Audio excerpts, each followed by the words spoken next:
हाय, आइए जानते हैं कि कैसे इंडिया का जो बेस्ट क्वालिटी ड्राफ्टिंग टेबल है, जो बहुत लोग पसंद करते हैं, इंडिया का नंबर 1 ड्राफ्टिंग टेबल कैसे मैन्युफैक्चर होता है। आपको बिहाइंड द सीन्स लेके चलता हूँ और एक एक प्रोसेस को दिखाता हूँ। सबसे पहले ड्राइंग बोर्ड की बात करते हैं कि वुडन ड्राइंग बोर्ड बनता कैसे है। हमारे पास क्या है, सीजन्ड वुड बनी हुई आती है। सबसे पहले क्या होता है, फॉरेस्ट डिपार्टमेंट में जब बिडिंग के थ्रू लकड़ी बिकती है तो हमारे कुछ वेंडर्स सेट हैं जो उसको पर्टिकुलर साइजेस में काट के देते हैं। अब सबसे पहले क्या है, फॉर एग्जांपल हमें ड्राइंग बोर्ड बनाना है 16x23 का, तो लेंथ वाइज हमें 24 इंचेस की लकड़ी आएगी। ऐसे बहुत सारे रेगुलर साइजेस आते हैं, जैसे कि 32 इंचेस का ड्राइंग बोर्ड बनाने के लिए 33 इंचेस की आएगी, 42 इंचेस का ड्राइंग बोर्ड बनाने के लिए 43 इंचेस आएगी। ऐसे सभी साइजेस हमारे पास कटे हुए आते हैं, 0.75 इंचेस की मोटाई में आते हैं और वो बंडल्स बन के हमारे पास आते हैं। सबसे पहला प्रोसेस हमारे पास क्या होता है कि हम लकड़ी की सीजनिंग करते हैं। सीजनिंग में मेन इंपॉर्टेंट पार्ट ये रहता है कि जो लकड़ी है वो बिल्कुल सूख जानी चाहिए। लकड़ी के साथ मेन प्रॉब्लम क्या रहती है, अगर थोड़ा सा भी मॉइस्चर रह गया तो लकड़ी बाद में या तो क्रैक हो जाती है या हो सकता है कि वो हल्की सी वॉर्प हो जाए, यानी बेंड हो जाए टाइम के अनुसार। तो ज़रूरी होता है कि जब वो लकड़ी की स्टेज पे हो, बोर्ड बनने से पहले लकड़ी की स्टेज पे हो, उस समय उसको बिल्कुल ड्राई कर दिया जाए, बिल्कुल सुखा दिया जाए। Normally as per IS standards कहा जाता है कि जो मॉइस्चर कंटेंट है वो बिलो 8% हो जाना चाहिए। तो हम लोग क्या है, सबसे पहले जब फटियां लाते हैं तो बंडल्स को खोल के सबसे पहले जाली लगा दी जाती है। जाली से क्या होता है कि एक के ऊपर एक जाली लगने के बाद प्रेशर बनता है और 2 से 3 दिन लकड़ी ऐसे ही रहती है। उससे क्या है, अगर लकड़ी बेंड होगी भी, क्योंकि क्या है गीली लकड़ी से जब मॉइस्चर हटेगा तो हो सकता है बेंड हो, तो बेंड या तो लेफ्ट होगी या राइट होगी, लेकिन ऊपर नीचे बेंड नहीं होगी। और लेफ्ट राइट बेंडिंग कटर से कट जाती है जब ड्राइंग बोर्ड आगे बनता है। 3-4 दिन जाली में सूखने के बाद लकड़ी फिर प्लेन सुखाई जाती है, जिसमें पहले एक साइड से सुखाई जाएगी 2 दिन के लिए, उसके बाद फिर से 2 दिन सुखाई जाएगी दूसरी साइड से। और अगर उसके बाद भी लगता है कि सूखना ज़रूरी है और तो उसको और ज़्यादा सुखाया जाएगा। एक बार जब हमें लगेगा कि पूरी सूख चुकी है तभी हम नेक्स्ट प्रोसेस पे चलेंगे। अब जो नॉर्मल लकड़ी आती है वो वाइटिश नेचर पे होती है, लेकिन जब एक बार वो थोड़ी सी सूख जाती है तो सूखने के बाद वो हल्का सा पीलापन गेन कर लेती है। वैसे तो हाथ में जब उसको लेते हैं तो खुद ही पता चल जाता है कि यार बहुत ज़्यादा लाइट वेट हो जाती है, लेकिन हल्का सा उसमें कलर में फ़र्क आता है। वाइट की वो जब येलो हो जाती है तो पता चलता है कि हाँ, ये लकड़ी बिल्कुल पक चुकी है, बिल्कुल सीजन हो चुकी है। और सीजन वुड का बोर्ड कभी भी खुलता नहीं, कभी भी फटता नहीं, कोई भी कंप्लेन नहीं आती। जो पहले हम लोग देखते हैं ना बोर्ड, कि भैया बोर्ड 50-50 साल रखे हुए हैं और एक पीढ़ी दर दूसरी पीढ़ी जा रहे हैं, लेकिन वो कभी खुलते ही नहीं है, कभी फटते ही नहीं है। उनके ना जॉइंट्स खुलते हैं, ना वो क्रैक होते हैं, उनमें कोई भी प्रॉब्लम नहीं आती। वो इसी वजह से आती है कि सीजनिंग प्रोसेस जो है वो बहुत इंपॉर्टेंट होता है, और वो अगर प्रॉपरली किया जाए तो ड्राइंग बोर्ड की लाइफ अपने आप में बढ़ जाती है। काफ़ी सारे हमारे कॉम्पिटिटर्स हैं ना, वो लोग सीजनिंग नहीं करते, और उसका प्राइमरी रीज़न क्या है कि अगर आप फर्स्ट ग्लैंस पे ड्राइंग बोर्ड को देखोगे, तैयार ड्राइंग बोर्ड को देखोगे, तो लगभग एक जैसा ही लगता है। वो सीजन हुआ है नहीं हुआ है पता नहीं चलता। वो पता चलेगा आपको 2-3 महीने बाद, या हो सकता है इतना लाइफ भी ना चले, 15-20 दिन बाद ही पता चल जाए। जबकि कोई भी टेम्परेचर चेंज होगा या तो उसका जॉइंट खुल जाएगा और या फिर वो बिल्कुल क्रैक हो जाएगा बीच में से। उसका मतलब कि वो प्रॉपरली सीजनड नहीं हुआ है। लेकिन वो पता तभी चलता है कि जब बंदा ड्राइंग बोर्ड को यूज़ कर लेगा। फर्स्ट ग्लांस पे दोनों बोर्ड बराबर ही लगते हैं। तो सीजनिंग हम लोग इसलिए करते हैं क्योंकि हमारा क्वालिटी शॉर्ट प्रोडक्ट रहता है और वो सीजनिंग बहुत इंपॉर्टेंट पार्ट रहता है। उसके बाद फिर एक बार सीजनड हो गई लकड़ी, उसके बाद सॉर्टिंग वाले प्रोसेस पे जाती है। सॉर्टिंग में क्या होता है कि जब भी कोई लकड़ी है, देखो लकड़ी नेचुरल है, ऐसा नहीं कि प्लास्टिक है या लोहा है कि बिल्कुल यूनिफॉर्म आएगा। लकड़ी में नेचुरल डिफेक्ट्स भी आएंगे और नेचुरल फाइबर भी आएगा, और वो जो नेचुरल है उसी की वैल्यू है।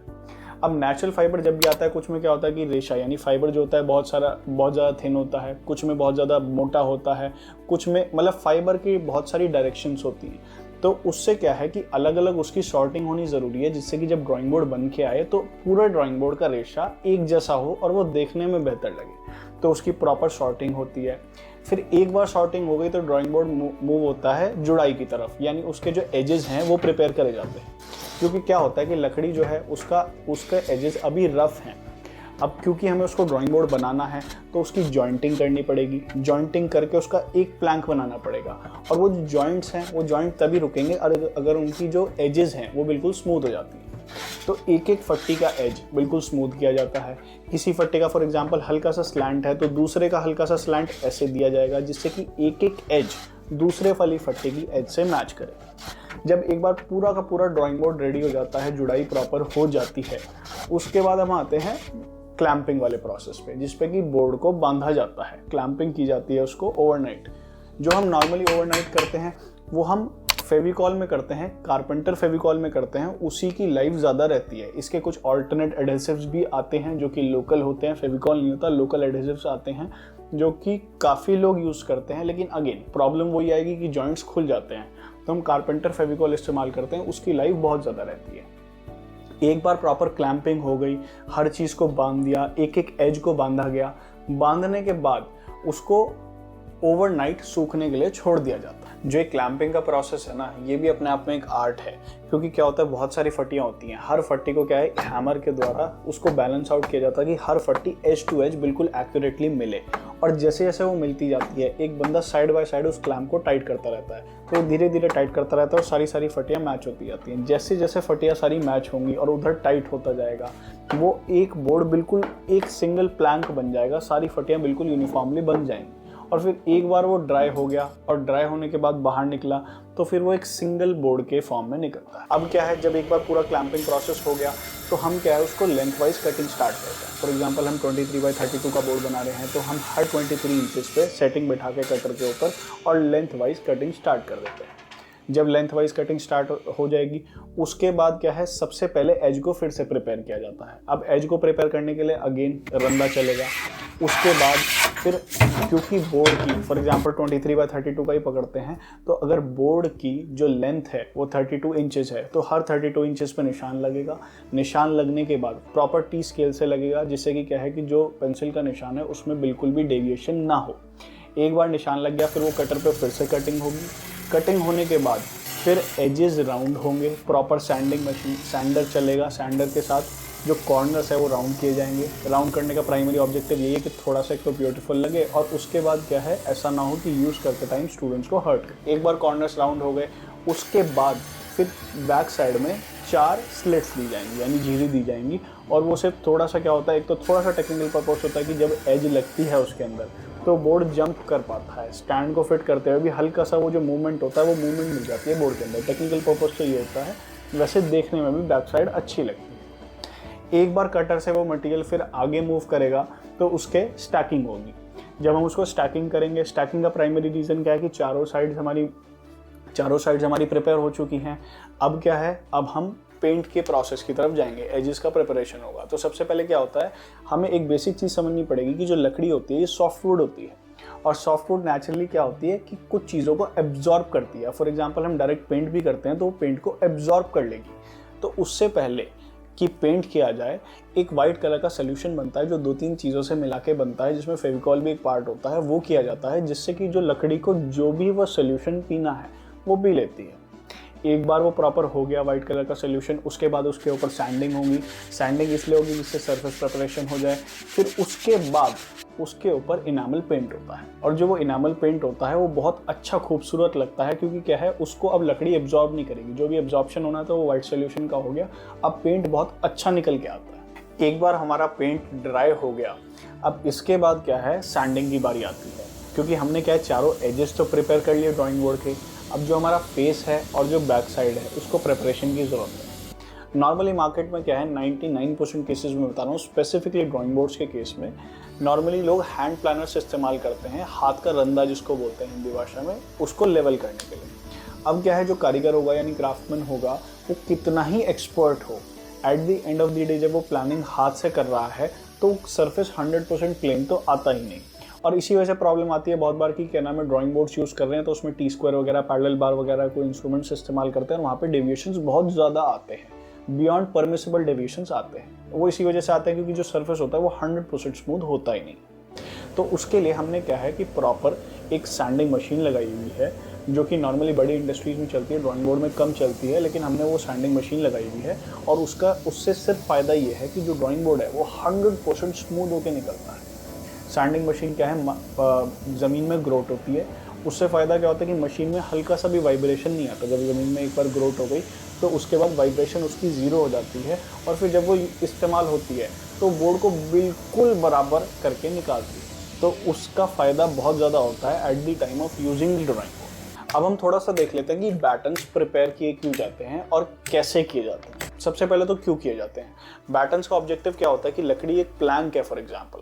अब क्या है, कुछ टाइम बाद क्या होगा, टेम्परेचर चेंजेस होंगे, तो हो सकता है वो थोड़ा सा वार्प हो जाए, यानी ट्विस्ट या बेंड हो जाए over a period of time. तो उस चीज़ को अवॉइड करने के लिए 2 बैटन्स बैक साइड में लगाए जाते हैं, जिससे कि वो बेंडिंग कभी ना आए।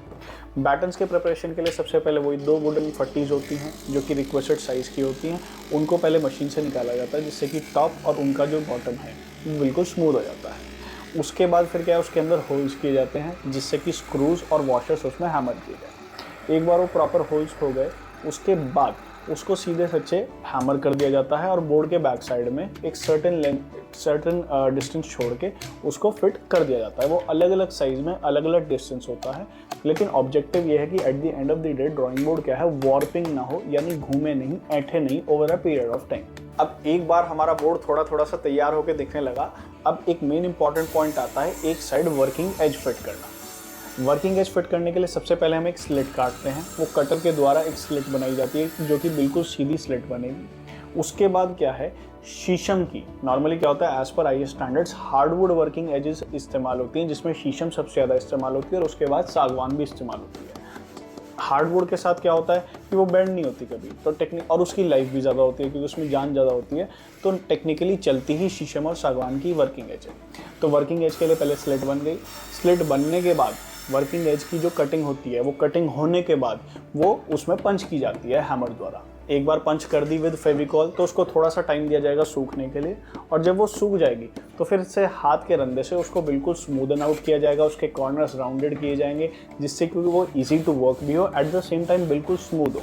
स्मूथ होने से क्या है कि उसके ऊपर टी स्क्वायर बिल्कुल यूज़ की जा सकती है। तो एज पर आईएस स्टैंडर्ड जो ड्राइंग बोर्ड बनता है, वो हमारा ड्राइंग बोर्ड धीरे धीरे बनता जा रहा है। अब हमारा ड्राइंग बोर्ड जो है ना, काफ़ी हद तक तैयार होता हुआ दिखता है। अब चीज़ें शेप आनी दिखती हैं। एक बार अब फाइनल फिनिशिंग की तरफ हम बढ़ेंगे। हमें क्या है, एक बार मरम्मत लगेगी फेस के ऊपर, बैक साइड के ऊपर। उससे क्या होता है कि कोई अगर नेचुरल डिफेक्ट है ड्राइंग बोर्ड में, जो कि कोई नॉट हो सकती है यानी गांठ हो सकती है, कोई गड्ढा हो सकता है, कोई मरम्मत हो सकती है, कोई भी अगर नेचुरल डिफेक्ट है इन केस, तो उसको कवर किया जाएगा। तो बैक साइड और फ्रंट साइड में मरम्मत लगाई जाएगी। फिर उसके बाद बाय हैंड उसको सैंडिंग किया जाएगा। फिर एक और बार मरम्मत लगाई जाएगी जस्ट टू इंश्योर कि अगर कोई क्रैक है, कुछ भी है, अगर कुछ भी मिसिंग रहता है, फोर्स्ड मरम्मत में कवर नहीं हो पाता है, टेम्परेचर चेंज की वजह से कोई इशू आता है, तो उसको दोबारा कवर किया जाएगा। दोबारा उसको मरम्मत लगाया जाएगा, दोबारा सैंडिंग होगी, और फिर हमारा जो फाइनल ड्राइंग बोर्ड है वो बनके रेडी हो जाएगा। जैसे ड्राइंग बोर्ड एक लकड़ी की कारीगरी का एक बहुत बड़ा एग्जाम्पल है, जिसमें कि इतने सारे स्टेप्स आते हैं और लकड़ी जो एक्सपर्ट क्राफ्टमैन है उसकी क्राफ्टमैनशिप दिखाई जाती है।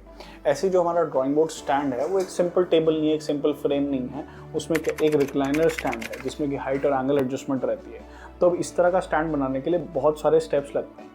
एक बार हम उस जर्नी को भी देखते हैं। सबसे पहले क्या है, हमारी जो 20 फीट की लेंथ आती है, जिसमें कि बहुत सारे तरह के पाइप इस्तेमाल होते हैं। 1/2 इंचेस का पाइप इस्तेमाल होता है, 2/2 इंचेस का पाइप इस्तेमाल होता है, 1/1 इंचेस का पाइप इस्तेमाल होता है, गोल पाइप इस्तेमाल होते हैं। ऐसे 5-6 तरह के पाइप्स इस्तेमाल होते हैं जो कि 20-20 फीट की लेंथ आती है, अलग अलग वेट, अलग अलग गेज में आती है। वो सारा मटेरियल हमारा नॉर्मली स्टॉक में रहता है। मोस्ट जो कॉमन चलते हैं वो हमारे पास स्टॉक में ही रहते हैं। वो एक बार डिफरेंट साइजेस में कटिंग होनी शुरू हो गई। अब कटिंग क्या होती है, जो नॉर्मली कटर से होती है वो डिफरेंट लेंथ के हिसाब से होती है। जो हर फ्रेम होता है वो हर फ्रेम अलग अलग बनता है, और एक बार जब कटिंग पूरी हो गई तो उसके बाद वेल्डिंग का प्रोसेस स्टार्ट होता है।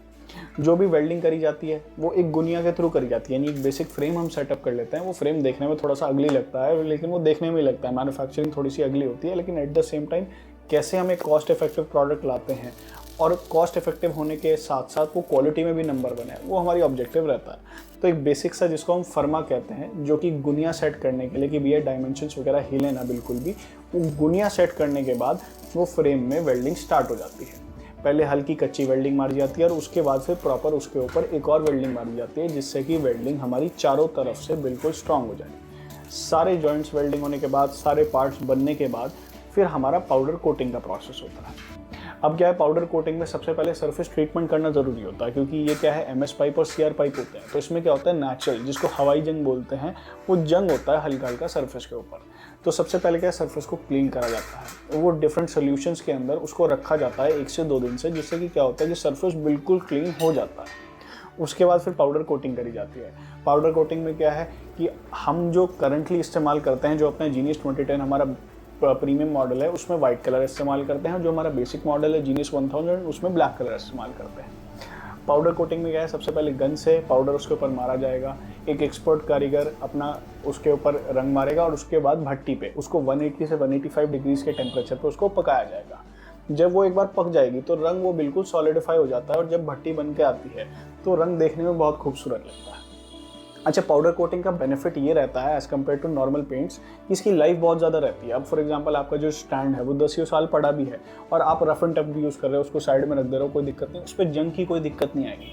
क्योंकि क्या होता है, जब नॉर्मल पेंट किया जाता है तो वो एकदम ब्रिटल हो जाता है, यानी थोड़ा सा पपड़ी बन बन के टूटना शुरू हो जाएगा साल 2 साल 6 महीने में। लेकिन जब पाउडर कोटिंग प्रॉपर होगी और वो भी सरफेस ट्रीटमेंट के बाद होगी तो उसकी लाइफ 10 साल रहती है। आपका प्रोडक्ट कहीं नहीं जाता। वो कहते हैं ना कि दादा ने खरीदा था और पोता इस्तेमाल कर रहा है, वैसा प्रोडक्ट बन के आता है। एक बार पाउडर कोटिंग हो गई, फिर हम इसके बाद अपना फिटिंग के प्रोसेस में जाते हैं। फिटिंग्स हम थोड़ा सा क्या है कि बहुत एक्यूरेटली ध्यान रखते हैं कि हम ABS प्लास्टिक्स ही इस्तेमाल करें। काफ़ी लोग एज़ कम्पेयर टू अस जो कि क्वालिटी कॉन्शियस नहीं है, वो लोग क्या नॉर्मल रिसाइकल्ड प्लास्टिक इस्तेमाल करते हैं। लेकिन उसमें प्रॉब्लम क्या आती है कि अगर जो हमारी फिटिंग्स हैं वो रिसाइकल्ड प्लास्टिक्स की हैं तो उसकी लाइफ 0 रहेगी। हो सकता है कि इन ट्रांजिट ही आपका आधा माल टूट जाए, और अगर नहीं तो वहाँ जाओगे तो विद यूसेज तो 100% आपका महीना 2 महीने में मटेरियल टूट जाएगा। लेकिन ये कि जिसको सस्ता चाहिए और अच्छा क्वालिटी का कोई ऐसा मतलब क्वालिटी कॉन्शियस कस्टमर नहीं है तो उसके लिए शायद ठीक है। लेकिन हम लोग क्या है ABS प्लास्टिक इस्तेमाल करते हैं, उसका लाइफ भी ज़्यादा रहता है and at the same time अगर वो मतलब आप उसके ऊपर मारेंगे भी या उसके ऊपर कोई चीज़ भी लगेगी तो उसके ऊपर डेंट पड़ेगा, एकदम वो टूटेगा नहीं, वो इतना ज़्यादा ब्रिटल नहीं होता। और अगर टूटता भी है तो स्पेयर पार्ट्स के लिए हम बैठे हैं, क्योंकि सभी डाइज हमारे पास रहती हैं। अगर आपको कोई भी पार्ट चाहिए तो एनी डे हम वो पार्ट देने को तैयार हैं। प्लस इसके साथ जो हमारे अच्छे स्टैंड्स खरीदते हैं उनके साथ हम लेवर्स जो हैं वो मेटल में लगाते हैं। नॉर्मली क्या होता है कि जो लेवर पूरा आप समझो जो स्टैंड है वो हाइट और एंगल एडजस्टमेंट के बेसिस पे चलता है। अदरवाइज एक सिंपल टेबल है, जैसे स्टडी टेबल होगी, नॉर्मल टेबल है। ये जो रिक्लाइनर मॉडल है ये अपने लेवर सिस्टम्स पे रुका है कि आप किसी भी डिजायर्ड हाइट पे और डिजायर्ड एंगल पे काम कर सकते हो। अब अगर वो लेवर्स प्रॉपर टाइट नहीं होते हैं और अगर टाइट होने के बाद बिल्कुल जैम नहीं होते तो स्टैंड का कोई पर्पस ही नहीं है। तो उस केस में क्या है, हम इस्तेमाल करते हैं मेटल के हैंडल्स जो कि एल्यूमिनियम हैंडल्स होते हैं, जो कि अगर आपने एक जगह टाइट कर दिया तो फिर वो बिल्कुल जाम हो जाता है। आप उसके ऊपर बैठ जाओ, कोई दिक्कत नहीं, वो कहीं नहीं जाने वाला। ऑन दी अदर हैंड अगर प्लास्टिक से इस्तेमाल होंगी तो उनकी एक लिमिटेड लाइफ होगी। प्लास्टिक क्या है, लॉक होगा अनलॉक होगा, बार बार चलेगा, चलते हुए टाइम क्या उसकी लाइफ बहुत धीरे धीरे वो घिसना शुरू होगा, because it is running against a metal पत्ती, मेटल की पत्ती के अगेंस्ट रन कर रहा है वो, तो धीरे धीरे घिसना स्टार्ट होगा। तो वो लॉक अगर स्टार्टिंग में हो भी रहा है तो धीरे धीरे वो लॉक सिस्टम खराब हो जाएगा और आपको उसको टाइम टू टाइम रिप्लेस करना ही पड़ेगा। तो मेटल हैंडल्स थोड़े एक्सपेंसिव होते हैं but at the same time उनकी लाइफ बहुत अच्छी रहती है। 10 साल आप टेबल को इस्तेमाल कर सकते हो, कोई दिक्कत नहीं। अच्छा, एक बार हमने फिटिंग्स सारी निकलवा ली, जो सारी हमारी इंजेक्शन मोल्डिंग से प्लास्टिक की फिटिंग्स निकलती हैं, सारी हमारी फिटिंग्स निकल गई। अब इसके बाद क्या है, हम फिटिंग का प्रोसेस स्टार्ट करते हैं। फिटिंग का प्रोसेस बहुत ज़्यादा एक्सपेंसिव होता है, लेकिन मैं आपको बेसिक बताऊँगा। सबसे पहले तो क्या है कि एक डिब्बी होती है जो कि हर पाइप के अंदर लगेगी, क्योंकि हमें सबसे पहले लेवर सिस्टम को सेट करना है। तो वो जो डिब्बी है वो लगेगी। उसके बाद क्या है, जो मेटल की पत्तियां हैं जो कट के उसी शेप में हम बनवा के लाते हैं, वो डाई से कटती है एक एक पीस, जिससे कि बिल्कुल एक्यूरेट आए, और उसके बाद वो पंच की जाती है। जब वो मेटल की पत्तियां इस तरह, बहुत सारी मेटल की पत्तियां होती है और इस तरह इंटरलॉक हो जाती है आपस में, तब जाके वो स्टैंड का मोशन बनता है, जिसमें कि स्टैंड हाइट और एंगल में इस तरह मूव करता है। एक बार हमारा पत्तियां सेट हो गई, उसके बाद फिर हम क्या है साइड में जाएंगे और अपनी रॉड्स फिट इन करेंगे। जिस लेवर सिस्टम के ऊपर पूरा काम चलता है उस लेवर सिस्टम को फिट इन करेंगे, तो वो सारा लेवर सिस्टम फिट इन होगा। जो डिबियाँ लगती हैं उनको हैंड टू हैंड एक ड्रिल किया जाएगा और ड्रिल करने के बाद एक रिवेट से रोका जाएगा। अब बेसिकली जो नॉर्मल स्क्रू के मुकाबले रिवेट की लाइफ ज़्यादा होती है। रिवेट का सिस्टम सिंपल समझ लो, आपकी क्या नाम है, फॉर एग्जांपल हम जैसे रिवेट अंदर डालते हैं और जैसे उसको पंच करते हैं तो वो अंदर जाके ब्लास्ट हो जाती है, यानी फट जाती है। जैसे ही वो फटेगी तो वहाँ जाके वो स्प्रेड हो जाएगी और फिर वो बिल्कुल भी बाहर निकलेंगे। तो टेक्निकली क्या है, जैसे ही वो डिब्बी लगी है यानी वो हाइट और एंगल एडजस्टर्स लगे हैं, वो जाके बिल्कुल फिक्स हो जाएंगे, बिल्कुल जाम हो जाएंगे, वहाँ पे बिल्कुल मोशन बचेगा ही नहीं। फिर हमने लीवर सिस्टम सेट इन करे, एक तरफ से हैंडल विद रॉड डाली, दूसरी तरफ से उसके ऊपर पाइप डाला, pipe just to make the stand look good, otherwise उसका कोई फंक्शनैलिटी नहीं है। पाइप डाला, उसके दोनों एंड में फिटिंग्स डाली, उसके बाद फिर दूसरी साइड नोब डाली। नोब लगाने के बाद उसका जो हाइट और एंगल एडजस्टमेंट वाला लीवर सिस्टम है वो सेट इन हो जाता है। उसके बाद फिर जितने भी हमारे ओपन एंड्स होते हैं पाइप के, जहाँ जो टॉप पे होता है, जो बॉटम पे होता है, जितने भी ओपन एंड्स पड़ते हैं उस पर सिर्फ एक डांट लगती है, यानी एक क्लोजर लगता है, जिससे कि पाइप्स अच्छे लगे। अगर वो ओपन एंड्स होंगे तो देखने में इतने खूबसूरत नहीं लगेंगे। एट द सेम टाइम जो नीचे है वो एक बैलेंसिंग स्क्रू लगेगा, यानी जिसको हम लेवलिंग स्क्रू भी बोलते हैं। वो क्या होता है कि अगर आपका कोई फ्लोर जो है वो अनइवन भी है तो आपको बैठ के उसके नीचे पेपर नहीं लगाने की जरूरत है, आप उसको बैलेंस आउट कर सकते हो, थोड़ा सा लूज थोड़ा सा टाइट, ऐसे चारों साइड करा और आप एक अनइवन फ्लोर पे भी बहुत ईजिली टेबल को यूज़ कर सकते हैं। एक बार वो सारा सेट हो गया तो फिर हम अपनी लेबलिंग के लिए अपना जो पॉपुलर का लोगो है वो सेट इन करते हैं एक साइड में, वहाँ पे मेटल की पट्टी लगाते हैं और दोनों को रिवेट कर देते हैं। तो अगर आपको उसको हटाना है तो उसको आपको फाड़ना ही पड़ेगा, तो उसको ब्रांडिंग करते हैं। इसके बाद स्टैंड को आगे बढ़ाने से पहले सिर्फ एक लास्ट स्टेप बचता है और वो होता है कि ट्रे, जो एक स्टोरेज ट्रे है, जो हमने एक वाइड 8 इंचेस की स्टोरेज ट्रे दी हुई है बॉटम में, वो स्टोरेज ट्रे के लिए दो होल्स है, दो होते हैं दोनों साइड। वो जैसे ही होल्स होंगे उसके बाद उसके अंदर मंसूर चलता है, उसकी थ्रेडिंग होती है प्रॉपर, जिससे कि क्या नाम है उसके ऊपर स्क्रू चल सके, तो वो प्रॉपर थ्रेडिंग होती है और उसके बाद स्क्रूज लगा दिए जाते हैं और ट्रे उसके साइड बाय साइड दी जाती है। हमारी जो ट्रे भी है वो 8 इंचेस वाइड होती है, बहुत हैवी गेज में होती है, ऐसा नहीं कि बहुत लाइट गेज में कि आपने कोई सामान रखा और वो एकदम बेंड हो गई। And at the same time दो स्क्रूज के ऊपर रुकी होती है, as compare to many table जिसमें कि सिंगल स्क्रू पे रुकी होती है। 2 स्क्रू टेक्निकली इसलिए होते हैं जिससे कि वो किसी भी साइड डिसबैलेंस ना हो। और इस तरह हमारा इंडिया का जो सबसे बेस्ट ड्राफ्टिंग टेबल है आज की डेट में, जो कि हाइट और एंगल एडजस्टमेंट ड्राफ्टिंग टेबल है, जिसको आप खड़े होके बैठ के किसी भी एंगल पे किसी भी पॉस्चर में इस्तेमाल कर सकते हैं, वो ड्राफ्टिंग टेबल रेडी हो जाती है। हम एक ISO 9001 2015 सर्टिफाइड ऑर्गेनाइजेशन है और सिर्फ कहने के लिए नहीं है, एक्चुअल में है। हमारा स्ट्रिक्ट क्वालिटी चेक प्रोसेस ही हमारे रेगुलर कस्टमर्स को हमारे पास बार बार लेकर आता है। और उसका प्राइमरी रीज़न क्या है, एक बार हमारा फैक्ट्री में मटेरियल बन गया तो उसके बाद क्या है, हम डिस्पैच सेंटर में आ जाते हैं। डिस्पैच सेंटर हमने अलग बनाया ही इसलिए है कि जो हमारा फॉर एग्जांपल मैन्युफैक्चरिंग में कुछ डिफेक्ट्स होंगे, ऐसा हम अज्यूम करके चल गए, हम कितना भी ध्यान रखेंगे तो भी कुछ डिफेक्ट्स आएंगे ही आएंगे। उन डिफेक्ट्स को पहले तो फैक्ट्री में ही देखा जाता है, उसके बाद फिर जब मटेरियल डिस्पैच सेंटर आता है, डायरेक्ट शिप नहीं होता, डिस्पैच सेंटर आता है, तो वहाँ पे हमारी डेडिकेटेड टीम है जिसमें कि बंदे हमारा एक एक पीस चेक करते हैं। एक एक ड्राफ्टिंग टेबल का एक एक लेग चेक होगा, एक एक स्क्रू चेक होगा, एक एक वॉशर चेक होगा, क्या पूरा हाइट एंड एंगल एडजस्टमेंट चल रहा है, मतलब पूरी जो फंक्शनैलिटी ऑफ द टेबल है, एक एक टेबल को इंस्टॉल करके देखा जाएगा, एक एक टेबल की फंक्शनैलिटी को चेक किया जाएगा। जब तक हमारी टीम सेटिस्फाई नहीं होगी वो प्रोडक्ट आगे मूव ही नहीं होगा। सेकेंड एडवांटेज ये है कि हम एक हैवी स्टॉक मेंटेन करते हैं। अब क्या है, ड्राफ्टिंग टेबल्स क्या हो गया, स्पेशियस आइटम होती है, काफ़ी स्पेस घेरती है क्योंकि फर्नीचर आइटम है at the end of the day. तो हर बंदा क्या है जिसके पास एक अच्छा गोडाउन नहीं है वो मेंटेन नहीं कर सकता एक हैवी स्टॉक। लेकिन हमारे साथ क्या है, हमारे सभी मॉडल, सभी तरह के ड्राइंग बोर्ड, सभी तरह के ड्राइंग स्टैंड, सभी साइजेज में वो कॉमन जो भी साइजेस चलते हैं वो सारे के सारे at any point of time available रहते हैं। 100 200 300 पीस हर साइज़ के हमारे पास हर पॉइंट ऑफ टाइम पर मेंटेन रहते हैं। उससे क्या है कि एकदम क्विक डिस्पैच हो जाता है। किसी को ऑर्डर चाहिए आज तो फॉर एग्जांपल इमीडिएटली हम क्वालिटी चेक का प्रोसेस लगाएंगे और इमीडिएटली मटेरियल का पैकिंग प्रोसेस स्टार्ट होगा और मटेरियल डिस्पैच हो जाएगा।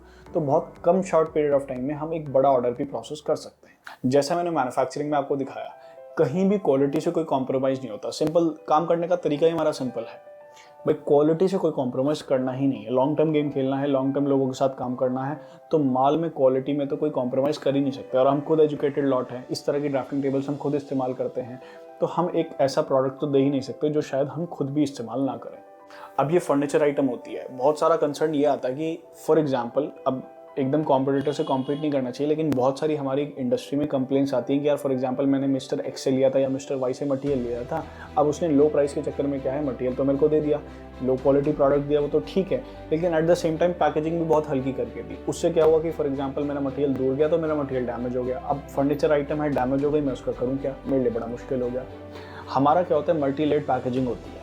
हम लोग पहले अज्यूम करके चलते हैं कि जो हमारा ट्रांसपोर्ट पर्सन है, जो भी लॉजिस्टिक्स पर्सन है, वो इसको मिस हैंडल करेगा ही करेगा, उसने प्रॉपरली हैंडलिंग करनी नहीं है, उसको उठाएगा भी फेंकेगा भी, उसके लिए उसकी ज़ीरो वैल्यू है, ऐसा हम अज्यूम करके चलते हैं। और हमारी पैकेजिंग उस हिसाब से होती है। प्रॉपर ड्रॉप टेस्ट भी होता है कि अगर वो 6 8 10 फीट से उठा के फेंक भी दे उसको, या उसके ऊपर कोई भारी आइटम भी रख दे, तो भी हमारा प्रोडक्ट डैमेज नहीं होना चाहिए। तो वो मल्टी लेड पैकेजिंग जो है वो हमारे कस्टमर्स को बार बार हमारे पास लेके आती है कि हमारा जो मटेरियल पहुंचता है वो बिल्कुल सेफ एंड सिक्योर पहुंचता है। एक कंसर्न हमारी इंडस्ट्री में बहुत रेगुलर है कि यार हमने फॉर एग्जांपल मटेरियल शिप करा, अब क्या है, हमने एक थर्ड पार्टी लॉजिस्टिक पार्टनर को मटेरियल दे दिया, उसने क्या है प्रॉपर लेबलिंग मार्किंग वगैरह कुछ नहीं करी, या किसी का पैकेट किसी और के साथ कर दिया, जो कि बहुत कॉमन है क्योंकि क्या होता है ट्रांसपोर्टेशन इंडस्ट्री में मोस्टली लोग अनएजुकेटेड होते हैं, लेबर इंडस्ट्री होती है। तो वहाँ क्या हुआ, फॉर एग्जांपल हमारा मटेरियल मिसप्लेस हो गया। अब फॉर एग्जांपल हमारे 10 पैकेट थे, वहाँ पे एक्चुअल में डेस्टिनेशन पे पहुँचे ही 9 पैकेट, एक पैकेट मिसप्लेस है। अब वो एक पैकेट मिसप्लेस है तो हम अपनी ड्राफ्टिंग टेबल्स इंस्टॉल कैसे करें, हम बीच में फंस गए। हमारा एक एक पैकेज हमारा इन हाउस फैक्ट्री के अंदर स्टिकर लगता है सबसे पहले, जो हमारा बंदा है, जो भी थर्ड पार्टी लॉजिस्टिक्स है, हमारा बाय डिफ़ॉल्ट होता है, जो भी काम करेगा उसको ये करना ही पड़ेगा, उसको अच्छा लगे ना लगे, लेकिन ये हमें 100% करना है, जिससे कि कोई भी पैकेट मतलब मिसप्लेस तो हुई नहीं।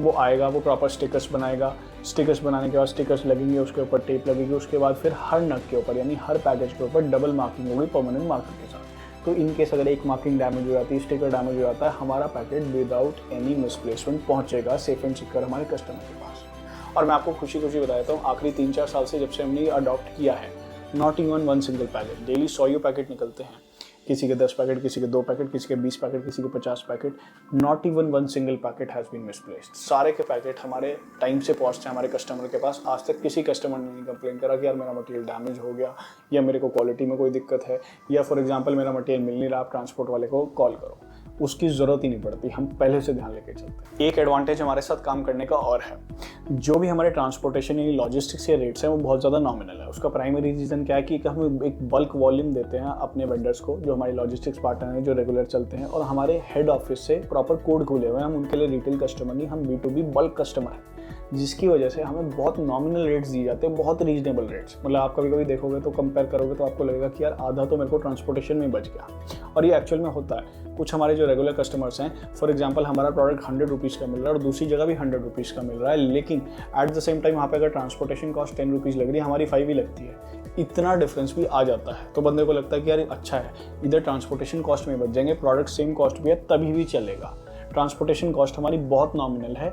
एट द सेम टाइम हमारा जो सारा का सारा मटेरियल है वो लॉजिस्टिक्स के थ्रू जाता है। सादी ट्रांसपोर्ट से हम डील नहीं करते, क्योंकि सादी ट्रांसपोर्ट मिस हैंडल करती है कभी कभी प्रोडक्ट को। लॉजिस्टिक्स की on the other hand handling जो होती है वो बेटर होती है, प्लस वो प्रोडक्ट डोर डिलीवरी देते हैं। तो आपको ऐसा नहीं किसी गोडाउन में जाना है और अपना मटेरियल कलेक्ट करना है, वो प्रॉपर आपको मटेरियल डोर डिलीवरी देते हैं, और वो भी lowest of the shipping cost, क्योंकि हमने उनके साथ ऑलरेडी कोड किया हुआ है। हम एक बल्क वॉल्यूम उनको बिजनेस देते हैं, जिस वजह से हमारे रेट्स बहुत नॉमिनल है। एक्चुअल में जो हमारी जान है ना, वो हमारे सेटिस्फाइड कस्टमर्स हैं, जो खुद भी हमारा प्रोडक्ट लेते हैं, बहुत ज़्यादा सेटिस्फाई होते हैं, खुश होते हैं। कभी कभी तो रिव्यूज़ इतने बढ़िया आते हैं कि रात को नींद बहुत बढ़िया आती है, बहुत सेटिस्फैक्शन मिलता है। जो वर्क सेटिस्फैक्शन होता है ना, वो हमारा 100% मतलब मेंटेन रहता है, बहुत मज़ा आता है। और वो लोग क्या है, वर्ड ऑफ माउथ से और लोगों को भी रेफर करते हैं कि यार आप यहाँ से ले लो, आपको क्या नाम है, अप एंड डाउन भी मिल रहा है, कोई दिक्कत नहीं, लेकिन इतना बढ़िया क्वालिटी का प्रोडक्ट है कि पूरी लाइफ आपका चलेगा, कोई हल्का प्रोडक्ट लेने की ज़रूरत ही नहीं है। और ये सेटिस्फाइड कस्टमर्स ही हैं जो हमें मोटिवेट करते हैं कि हम लगातार आगे बढ़ते जाएँ। मैंने देखा है कि बहुत सारे हमारे जो कस्टमर्स हैं, हम क्या है initially as a drafting table इसको बनाते हैं, लेकिन एट द सेम टाइम ये एक हाइट और एंगल एडजस्टमेंट टेबल है, जो कि नॉर्मल बंदा एज अ स्टडी टेबल भी यूज़ कर सकता है, आर्ट एंड क्राफ्ट टेबल भी यूज़ कर सकता है, उसको एज अ स्टैंडिंग टेबल भी इस्तेमाल कर सकता है। क्योंकि नॉर्मल स्टैंडिंग टेबल्स भी क्या होती है, उसमें हाइट तो एडजस्ट होती है लेकिन एंगल एडजस्ट नहीं होता। इसमें क्या आप हाइट भी एडजस्ट कर सकते हो, उसके बाद आप स्टैंडिंग में भी फॉर एग्जाम्पल 30 डिग्रीज काम करना चाहते हो तो आप वो भी कर सकते हो। तो इसको मल्टीपल पर्पसेस के लिए लोग यूज़ करते हैं, normally as a standing table, normally as a office table, study table. बहुत क्या आजकल ऑर्गेनॉमिक्स की वजह से देखते हैं, बैक पॉस्चर, बैक पेन बहुत ज़्यादा लगने लगे हैं स्टूडेंट्स को, क्योंकि पूरा पूरा दिन बैठ के काम करते हैं। तो क्या नॉर्मल स्टूल ले लिया, नॉर्मल चेयर ले लिया, एट द सेम टाइम हमारी टेबल ले ली। उस टेबल को आप अपने पॉस्चर के हिसाब से और अपने पॉस्चर के हिसाब से हाइट और एंगल एडजस्ट कर सकते हो, जो आपको कंफर्टेबल लगे। तो आप इसको एवरीडे यूज़ में भी बिल्कुल ले सकते हैं। उम्मीद करता हूं कि आप हमारे साथ काम करने के लिए उतने ही एक्साइटेड हो जितना मैं आपके साथ काम करने के लिए एक्साइटेड हूं, और हमारी सारी टीम आपके साथ आपको सर्व करने के लिए एक्साइटेड है। अगर आप चाहते हैं कि आप एक सिंगल पीस भी खरीदना चाहते हैं फॉर योर पर्सनल यूज़, तो आप वो भी कर सकते हैं। हम आपको ऑल इंक्लूसिव प्राइजेस देंगे, जिसमें कि हम आपको प्रोडक्ट भी देंगे, उसके साथ कुछ स्पेयर पार्ट जो रिक्वायरमेंट है वो भी देंगे, जो इंस्टॉलेशन किट है वो भी देंगे। उसके बाद हम आपका मटेरियल पैकेज करके देंगे, प्रॉपर उसकी शिपिंग करके देंगे, डोर डिलीवरी कराएंगे, टैक्सेस पेड देंगे, सब ऑल इंक्लूसिव आपको मिलेगा, सिंगल पीस भी मिलेगा। और अगर आपकी बल्क इंक्वायरी है तो वेरी वेल एंड गुड, हम आपको बल्क रेट्स देने को भी तैयार हैं, मिनिमल कॉस्ट पे एक प्रीमियम क्वालिटी प्रोडक्ट देने को तैयार हैं। अगर आप चाहते हो कि यार हमारी बल्क क्वांटिटी है लेकिन हमें अपनी ब्रांड में चाहिए, तो हम OEM भी करते हैं, आपकी ब्रांड में भी आपको प्रोडक्ट देंगे। जैसे भी आप सर्व होना चाहते हैं, हम सर्व करने के लिए बैठे हैं।